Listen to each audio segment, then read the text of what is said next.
Welcome to the Chaos and Light podcast. I am your host, Angela Levesque, and on today's episode, we have Dr. Alison J Kay, I should say, and we have a fascinating discussion. It's actually a wonderful follow-up to Udo Erasmus last week. So if you haven't checked out that one, I suggest you do. We have two powerhouse spiritual teachers right in a row. But today I talked to Dr. Alison J Kay all about spirituality and politics and the chakra system and kind of the evolution of humanity and what is next for us and our human potential. So I'll be right back with this after a ridiculously short break. Are you enjoying this podcast and want to help this lady out? Well, share it with friends, or even better, leave a review on iTunes. We'd love to hear from you. Now back to the show. I'm here today with Dr. Alison J Kay. For more than 25 years, Alison J Kay has practiced as a mind-body energy healer, and she founded the Vibrational UPgrade System. She works in yoga, meditation, qigong, energy medicine, and holistic health, and specializes in the chakra system. Considered one of the leading experts in her field, she has taught around the world and has written 4 books, including the award-winning What If There's Nothing Wrong, and her latest, The Dragon Master Creatrix, Conversations with the Female Spiritual Teacher for These New Times. With that, I want to welcome Dr. Alison J Kay to the Chaos and Light podcast. Hello. Hi. I love the name. I can tell you lived in Asia, actually. Yeah, that I was actually in Asia when I came up with that name, but I've always loved the idea of bringing the divine masculine and the divine feminine into union. And that's kind of where Chaos and Light came from. So let's start with, you have a pretty interesting background. You have years in academia. The doctor in your name is a PhD. So you had, master's and PhD, and I think it was politics and communication. So how did you go from moving in this very kind of cerebral, focused on the mind and intellect, and how did you jump into the work of the heart and the energy system?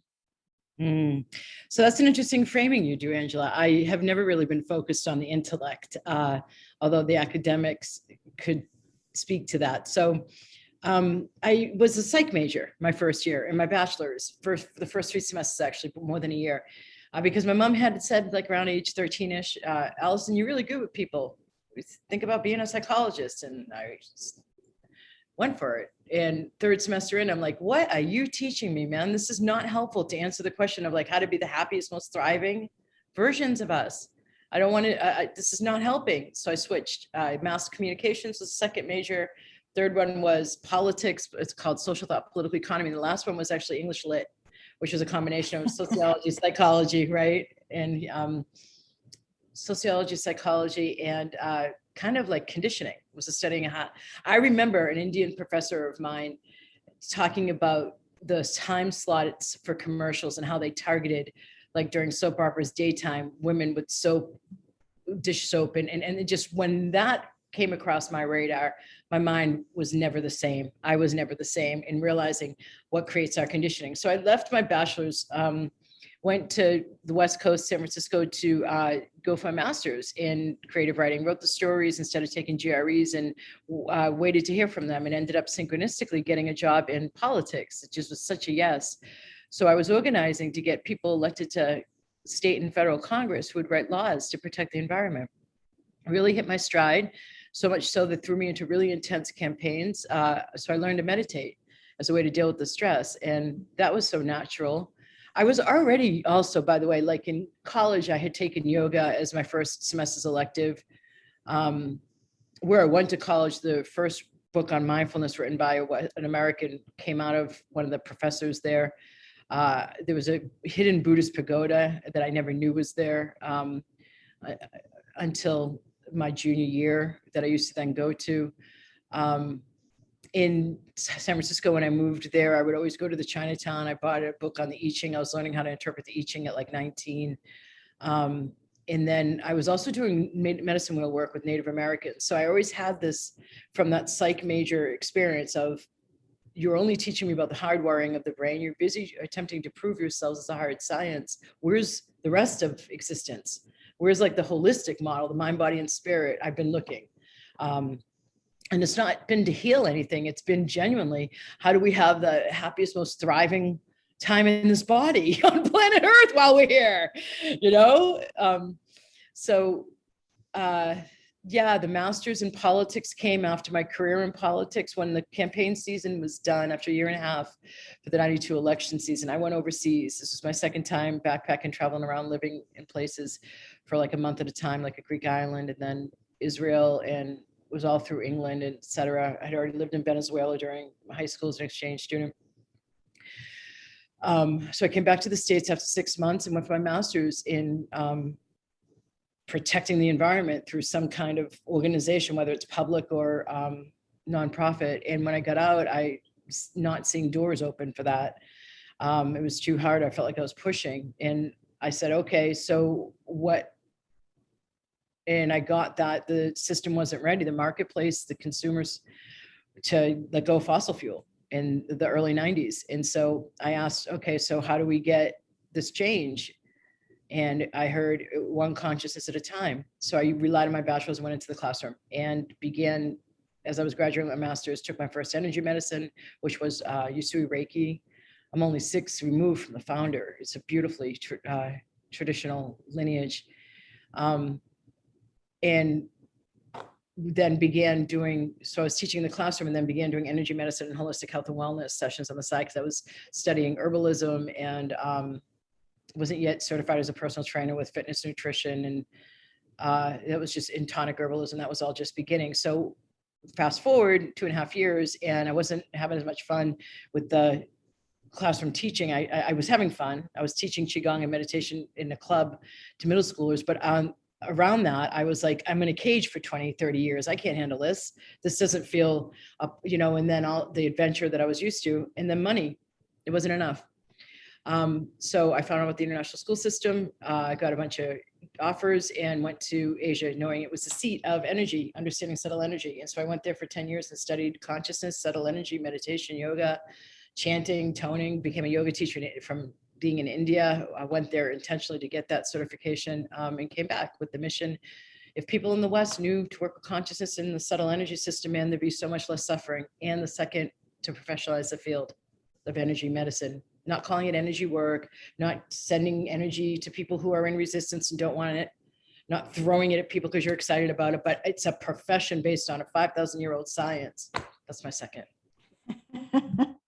Oh my goodness, there's so many things I want to ask you, and I bet. Good listening, though. Thank you for the receiving. I certainly want to go into the energy medicine because I know that that's going to be really important and poignant for my listeners. But there's something I want to touch on: the politics. And you spoke from a different perspective, talking about the system wasn't ready, and you were talking about bringing in different fossil fuels. But I also, when I think of spirituality and politics, and we saw Marianne Williamson bring in a whole different brand, a whole different approach to politics. And I've always had a fascination with politics myself. And I've always tried to figure out, how do I reconcile these things? Because in some ways, politics seems very devoid of many of the spiritual principles and the wisdom teachings and all of those things. And then yet I think it's also absolutely necessary to invite spirituality into politics. So I don't know if, I imagine this is something you've thought about. Yeah. I mean, when it came to the assessment that the system wasn't ready to shift into renewable fuel sources and come out of fossil fuel dependency, the question remained, like, I was even during my master's asking, and I'm sure you've heard this question, if you're interested in politics, where can I affect more change, inside the system or outside the system?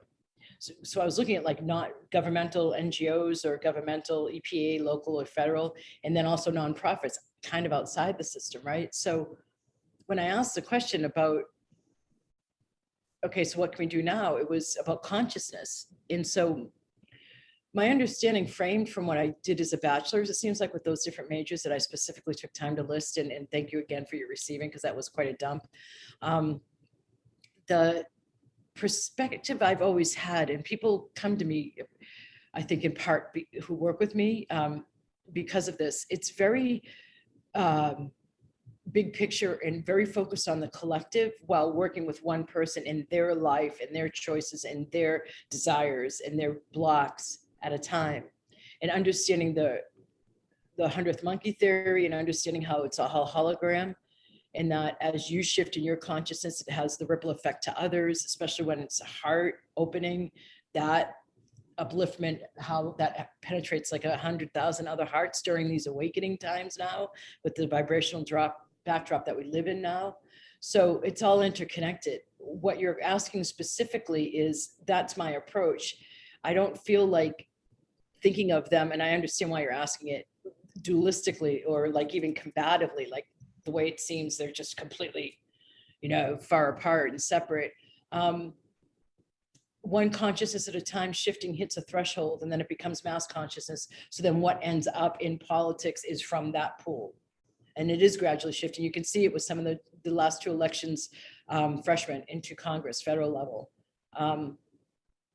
It's easier to see, during my master's, I learned it's easier to see more effective change happening at the local level. I remember when I was in Taiwan and I was teaching English Lit to seniors, and we were talking about change. Something had happened in England. No, this was American Lit to sophomores. Something had happened in America and the change took forever. And I asked them, how come Taiwan can change so quickly? How come, you guys can just make a new choice, have a new policy, and it's gone as you're going? And we talked about it, and I was aware that the answer of because America is so big was very relevant. So I feel like if you do get despondent looking at politics, what's happening at the federal level, when you focus at the local level, like the county commissioners or the mayor or even the state legislator, but that's still a little bit removed, you'll see the positive action that you're looking for more at the local level, while the mass consciousness gets raised in the way that I already talked about to kind of be the backdrop for the federal. That was a very good description. You liked it, yeah. I did like it very much. Cool. Yeah, chaos and light.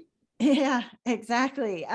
So you had talked about Usui Reiki, and you have been, looking into energy medicine from all sorts of different ways. And then you created Vibrational UPgrade. So how did those things kind of culminate or come together to create, your own energy system? Okay, let me check in and just hear what wants to be said to contribute to you and your listeners, because I can sense it's a little bit different than what I can usually say. Okay, so thank you. You had that emphasis in the beginning about seeing me as like an academic focusing on the mind and intellect is the phrasing you used. And we do that in America in particular, right? Especially, it seems like I want to say to be successful. And as a woman, to gain your success, it's education, education, education, to rise up and eventually have the equal pay as men do, et cetera. So I feel like we have, in order to help people understand the effectiveness of working within, not necessarily even the conscious mind at first, but the unconscious and subconscious and its influence in our lives, and how much our subtle energy system, if we were to work with, if we were to understand it and then work with it, can help us create a way more robust individual life and communal. The two prongs of Vibrational UPgrade System, one is the energy medicine leg, and the other is applied mindfulness.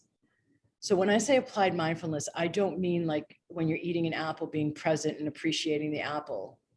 Like one of the gigs I did, I lived in Israel for a month and I was on a musha picking peaches, and I would be at it would be like 5:30 a.m. My face would be in a tree. I'd be up on a ladder and I have a bucket and I'd fill it with peaches, and I would eat so many of them for breakfast and juice would all drip down my mouth and chin. I don't mean that kind of mindfulness. I mean, like once you've had energy medicine applied to the unconscious and subconscious blocks, that obviously relate to the relevant chakra. So when I point to my head, I don't mean to say consciousness is only up here. It's all throughout our body, right? The light, the chi, the vital life force energy, the ki.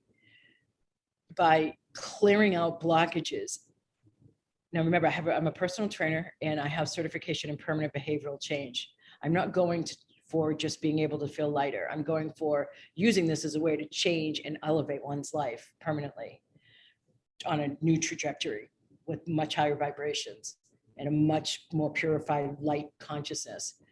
So in order to do that, my meditation background and yoga teacher background informs me of having to form new neurological pathways to have also a new higher consciousness. So clearing the blocks, having that cleared, now that consciousness, that life force can come to the front of the mind, the conscious mind, and we have more available, more presence, more mindfulness available to make more conscious choices, considering that 85% of our daily choices and what we're day-to-day creating as our lives is from here. Not even the conscious mind, not even the thoughts you hear when you sit and meditate, but the thoughts you never hear.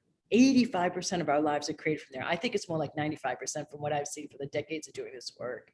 And so traumas, conditioning, imprints, karma, old contracts from past lives to be like in a spiritual, in a religious order or whatever, all of that is in the back of the house consciousness, as I've come to call it. So by freeing that up and bringing it more to the frontal lobe, the front of the mind consciousness, you have more awareness of possibilities and new choices. But to wind down the momentum that the ego mind always has from an old behavioral or an old thought pattern before it becomes a behavioral pattern, because in between thought and behavior is a choice.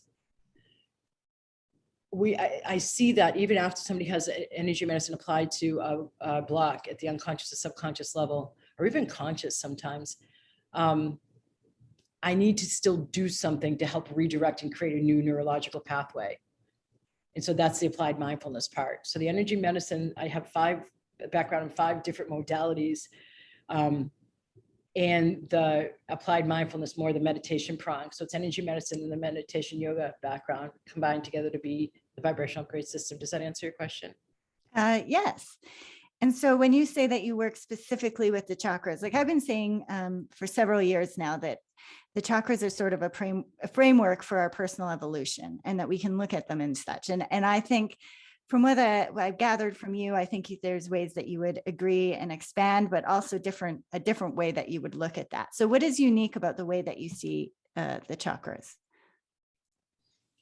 Oh, Angel, I don't know how to answer that, because I'm me looking at it the way I am.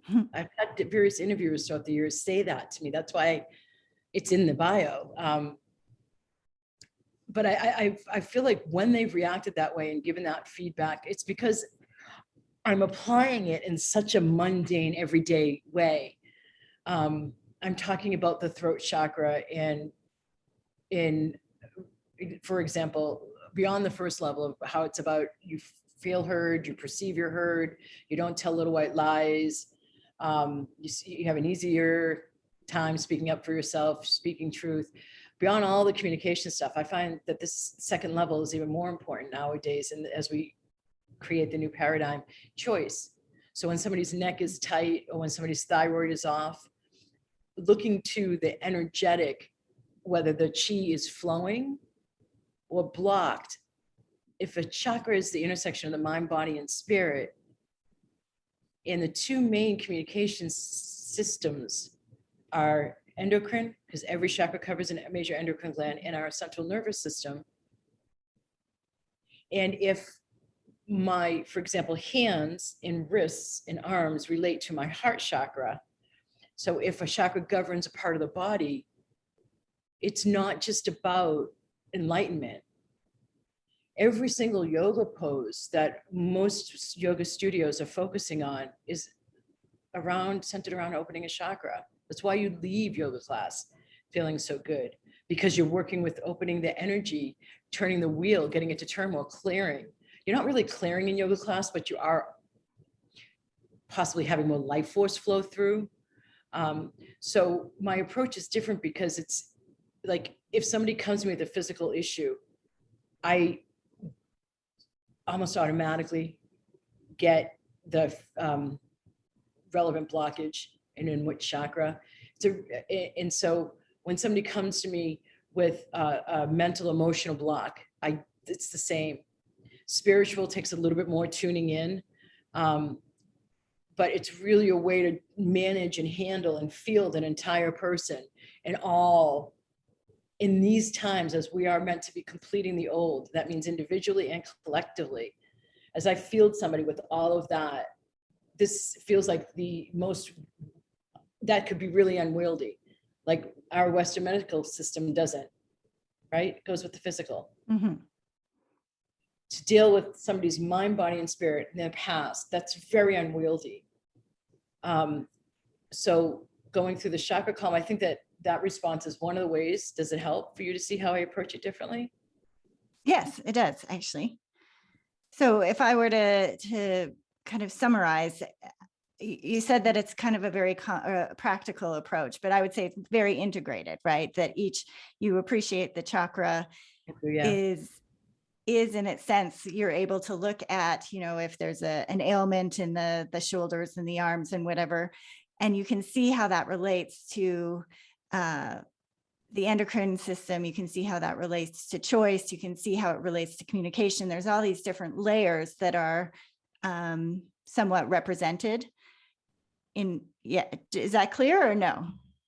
Fully represented. Fully represented. Chakra can, it really is a full representation. I think that's why I was saying, you guys can't see me because we're on video together, but my hands are held out in a circle as if I'm hugging a tree, like a big round circle in front of me, because a person's really unwieldy with their physical body, their mental body, their spiritual body, and all of their past.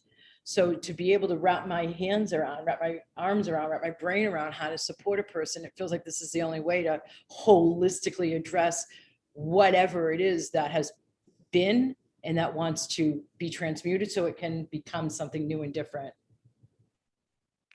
So when you talk about, and I love this because I think that this is absolutely true about energy medicine, that there's something very beautiful and wonderful about the energy piece, but you also have to consider the choice and the thoughts and the story and all of that has created, because it's wonderful that you can shift things on that level through the energy work, but ultimately we are physical beings that are out in the world and making choices and, taking action.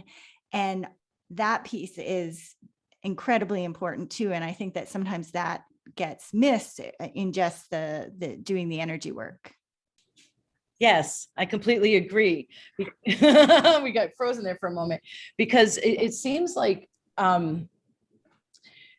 one of the aspects that I understand is changing in these times. And I had a radio show for 2.5 years. Voice America had asked me to do one on the December 21st, 2012 Mayan galactic alignment. And I wasn't doing anything public facing about it in my business, but so they asked me anyway. And I ended up doing it intuitively. It was a yes. And I interviewed a lot of specialists about the nature of 2012, and it's the yogic culture, it's the professional astrologers, it's not just the Mayans that understood 2012 to be a marker of an end of one era in the beginning of a new one. And so, I mean, one of the things I say is the old era is based on Newtonian physics, which is much more physical and solid and predictable, and the new era is based on quantum physics, where it's much more about the vibrational backdrop at the subatomic level, how everything breaks down to a wave. So that's all frequency and vibrations that we're living within now, more so than the Newtonian physically solid separate world. And so one of the things that's collapsing is duality. And as we go into unity, my third book, Reasonable Dragons, which is it's the only book I have that's on Audible. And people really rave about being able to listen to it, because I just finished a round of retreats and giving attunements, and I was in a sacred spot, or sacred power place from where I recorded it. So you can really hear that light in my voice, apparently. I go into this a lot in Reasonable Dragons, my third book, the idea of, if we have a time now where duality is breaking down, where we're used to our mind going either or, and we're moving into a time where the mind instead is going both and learning how to do that. That also includes the historical separation between the spiritual and the daily or the mundane.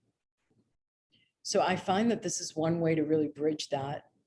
I use the either or and the both and as well. And how do we live in a world where surrounded by people that are either or, and we want to live from the reality of both end? Yeah, what a great question that is, huh? pull out of where you're in somebody else's field of choice.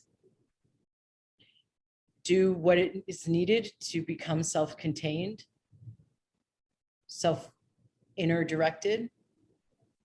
And when interacting with others, you could say out loud, hey, it's not either or anymore, it's both and. That's direct. You could also go indirect by just reframing what they're presenting when in dialogue to a both and approach. Entrust their consciousness to catch it and retrain it, because it really is a massive retraining right now. From the either or, the division that the mind naturally does, into living from the heart, which would be both and, right? So we're dropping in this new paradigm from the head to the heart.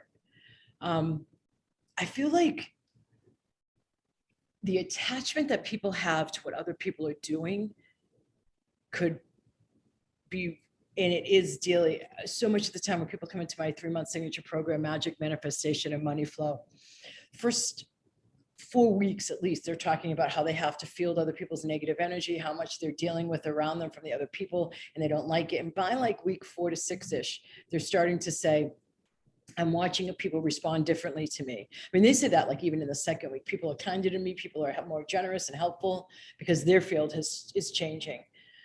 So you get so much more in the physical change with the way people respond to you by working within your own consciousness in your own energy, subtle energy system. So like third chakra, when somebody's third chakra transforms out of like, I see a lot of empathic, kind, compassionate people's third chakra just like I had a CFO, Emil, of a big company. His board was wanting to make some changes. He didn't agree with them. He wanted a sweeter, kinder approach. And his third chakra was totally blown out because he was in a power circle, but also because he's very empathic and kind and caring. And so we had to work and pulling him back from being so attuned to other people and rework it so that, because each chakra is a vortex in the front coming out of our bodies and going inward our bodies. So we had to rebalance that focus. And in doing so, he was able to tap into more of his power and have more confidence than using the fifth chakra, speaking up at the next board meeting about his vision. So I feel like less focus on what other people are doing and more focus on where our power actually is, and going internal is the biggest response and most helpful I can give you to that question. So in your book, when you say we're done with the idea, we're kind of over the idea of power over another, and we're now shifting into this idea of power over ourselves. Are these some of the things that you're talking about? Get it. Yeah. And when you say, having our energy as self-contained, so not being so sucked into the drama or the emotion or the either or reality, what is something that we can do to be more self-contained in our own person and field? Pull back, become more aware of when you're focusing externally, and I'm sure all of you listening are very aware of that specific tone, judgment from the ego mind has. So develop, like, I don't know, I have this that I like to use with my clients and students. Develop some mechanism that's like that, where you just pull back off of the judgment of what another is doing, and you're retraining yourself. I mean, it's literally what you're doing, obviously, with the old neurological pathways and coming out to new ones. To create new ones takes practice and habit. To create it into a habit, it requires more will force. So strengthening your third chakra and strengthening your fifth chakra, the two most related to will force and boundaries and absorption of another. Like I was just giving the example of, those two are the ones that you could go to my website, do a self-assessment. It's right there for you at vibrationalupgrade.com. Go under products, look at chakra series. You can scroll down and you start to see the self-assessments. Then there's sample clearings and activations for each chakra, and look at what the third and fifth especially specifically are saying. I also want to suggest the root, because when people are like looking for life to be better and easier, they tend to be looking outward or upward to avoid being in the body, to deal with being here. The root is a really key chakra to transform this all. So those are a couple of suggestions. and just know your powers within yourself, for yourself to manage yourself.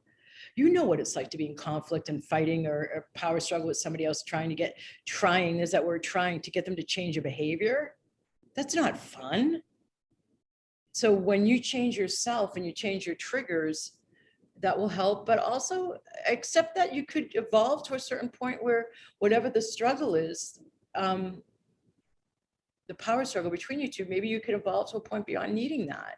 Whether that means you are a couple and you stay together beyond that old issue, or you separate. I've seen both in this work when I've done it with people. So, I mean, just be open to the new rather than just stubbornly clinging to the old. And that's total habit of the ego mind. Yeah, the devil that you know, or something. Yeah, that. Yeah. Yeah, fear isn't even real. And to expect yourself to want to change and to expect yourself to like wholeheartedly go at change without resistance or without fear is unrealistic. The nature of the ego mind is to resist the unknown. It's its job to keep us safe. So if we're in a jungle, that's the unknown. Lions and tigers and bears, oh my, that's the adrenal system. So we are inherently wired to have our mind resist the new or the unknown. So don't expect unrealistic things of yourself. A little bit more kind to oneself is always a good treatment for anything. I agree. In your book, you make a plea to the universe, and you say, "Universe, help me increase my tolerance for bliss." And I thought that that was very interesting, because do you think people in general, like the average person, has a low tolerance for bliss? I love that you asked that question, Angela. It shows like really where you're at. I just had a conversation with a colleague of mine I've been working with for 11 years and who I really trust. And I know that we're together in a community on the cutting edge of consciousness. And we were just talking about how people are more attuned to, and we're just kind of on that same vibration and tone, judgment, conflict, things not going the way they want, complaining. Feel that familiarity rather than with, I am having every cell be so joyous. I don't know if I can contain this much high, uplifted, golden energy and light and energy of life force permeating through me. Like I feel like I'm going to explode out of my body. I can't handle this much joy. How familiar are you with that second one? I can say that I've had moments for sure of that. But that was probably not my my normal state of being. So what if we were moving into that as the new paradigm? What do you think is possible for humans if more of us, like you talk about, I don't know if the word tipping point, Sure. but the term that you used, but what do you think is possible if more of us are in that bliss state on a more regular basis? That's a really great question. Thank you, Angela, for that. I don't know first response, but I'm willing to find out. Thank you. Yeah, I feel like I sense that this is all that I've been working towards. I mean, I'm here, I've been born at a certain time on this planet with a certain makeup I have to then see what I see and end up doing what I'm doing and being here now with you. And I feel like the times we're moving into are, and I write about this a lot in my second book, are completely unknown to us. Excuse me, this is considered humanity's greatest evolutionary leap ever. One of the things that I think is going to be changing is our capacity to handle our connection to stars. And that's a really high energy. I feel like the vibrational backdrop we live in now based on quantum physics, like I talked about earlier, instead of the Newtonian physics, that's more about physicalness and separation, helps us with the holographic interconnectedness so that with more of us, more blissful and at higher vibrations, it will ping off that collective vibrational backdrop and reach more people. So it would have more power. Like even in, and I wrote about this in my last book, even in Dragon Master Creatrix, the amount of hearts we affect by having our heart open and awakened has increased in the last 10 years. It used to be each of us with our heart open and awakened, and I might get these numbers wrong, was it could open 10,000 other hearts just through the holographic interconnectedness. Nowadays, it's each of us with our heart open, awakened, and I want to say activated, like really living from it more than the head, opens 100,000 other people who may never meet and likely will never meet. So I don't know. I feel like I don't know, but I'm willing to see what else is possible. I am willing to see too. Even this morning, my family I got some news this past week that has been, I would say, challenging. And so this morning I'm walking my dog and I'm ruminating, and I had to stop myself. And you were talking about those moments of bliss. And I realized, like, I'm surrounded, there's these beautiful birds everywhere, and there's this hummingbird, and my dog is happy. And there's this whole different shift in me. And I moved into this place of just tremendous gratitude. And all of a sudden, there's this expansion and opening up. And then the thought comes in, something else, and boom, contraction again, right? But it's remembering to be in that space of gratitude and expansion and openness. And I'm with you on that I'm ready. I don't know exactly where all of this leads, but I'm more than willing to contribute and find out where this all goes for us. Thank you. Well, we are almost up on time. I like to give you the opportunity. Is there anything else you'd really like to share with my listeners today? And then we'll kind of wrap up, leave them with your website and social media and anything you'd like to leave them with today. You just said great stuff. Noticing the expansion versus contraction and dropping into gratitude is always consistently the quickest way to go back into expansion. We are in such new times, Angela. I almost don't want to say anything other than just keep choosing that which helps you come out of contraction. And if you find yourself making choices from contraction, reposition until you're expanded again, and look at that choice again. There's something that my friends in Access Consciousness talk about, where it's true. What makes you feel lighter is true. What makes you feel heavier is a lie. And I really am with them on that. And I feel like we are so conditioned as a culture and as humanity to the lies, to the heaviness, to feeling obligated, to feeling weighed down, to feeling heavy, that we're only just now starting to understand light and being able to feel lighter, and then actually allowing that to be more than a moment, but how to eventually redirect onto that's our set point, new moving forward, and then growing that. Thanks for bringing that out. Well, how can people work with you, find more about you, that sort of thing? VibrationalUpgrade.com, a Vibrational Upgrade free Facebook group, Amazon, all 4 books are there. Make sure you do Alison with 1 L and then the middle initial J, and then Kay for Amazon, because there's an Alison Kay on there and she doesn't write about what I write about.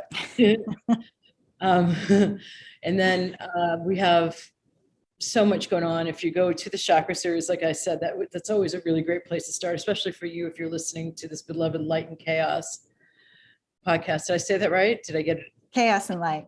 Right. I knew I inverted the order. Do you find yourself inverting stuff since you've been back from Asia? I have never stopped. Not that I've noticed, but maybe I'll pay attention to that now. Did you speak Japanese? Very little. Very okay, little. So just see if you do that, because living on the other side of the planet, I learned Chinese, and I wasn't able to talk, it's in-depth philosophical conversations, but I did speak it enough. And my mind is like, it became more holistically wired instead of like left, so just, yeah, I'd love to hear if you find that in the future after observing it. Well, certainly their language, right, being all symbols and its connotation and relationship. And yes, it's certainly more holistic, and even just, learning the alphabet, basically. Yeah, they're the same characters the Chinese use too, which I thought Yeah. were interesting, isn't it? Mm-hmm. Just for fun. Just for more. Well, I thought we touched on some really beautiful things. I want to thank you so much for coming on the Chaos and Light podcast. Thank you for having me on the Chaos and Light podcast, Angela. Do you need more spiritual sustenance in your daily life? Check out chaosandlight.com, where new articles, blogs, meditations are added weekly. chaosandlight.com, a playground for mind, mystery, and human potential. Well, that is it for this week's episode of the Chaos and Light podcast. Coming up next week, we have the amazing Andrew Martin on the program again, and we have such a fun conversation, kind of a little bit all over the map, but talking about relationship and meaning and connection to our earth, and a huge portion on sacred geometry, which if you've been to Chaos and Light lately, you'll notice that that is something I am very into. And if you haven't checked it out, I have a whole brand new page on sacred geometry, and I've got some really cool things coming up, some interesting guided meditations utilizing the sacred geometry as well. So sort of a layered healing effect. Well, that's it. Take care and seek the mystery.